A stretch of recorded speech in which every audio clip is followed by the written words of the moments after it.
PTV, Telebisyon ng Bayan.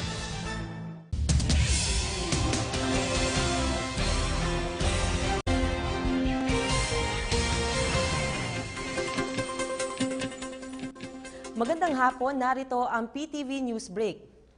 6 na tao ang kumpirmadong patay bunsod ng flash flood sa Visayas at sa Mindanao. Ang karagdagang detalye sa balitang yan, pakinggan natin kay Jarky Miranda mula NDRRMC.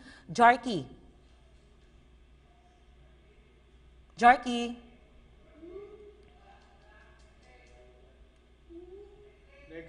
Alright, balikan po natin ang ulat na yan mamaya kay Jarky Miranda. Samantala, niyanig ng 8.0 magnitude earthquake ang Papua New Guinea ngayong araw. Tumama ang lindol 47 kilometers bandang silangan ng Arawa, Bougainville Island.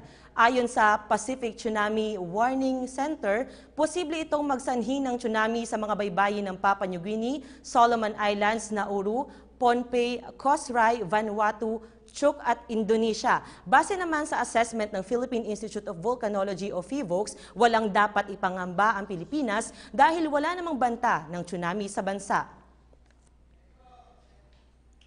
At yan ang pinakamaiinit na balita sa mga oras na ito. Manatiling updated gamit ang aming social media sites. I-like lang ang aming PTV Facebook page o i-follow kami via Twitter sa @PTVPH. Ako po si Lala Babilonia at muli magandang hapon.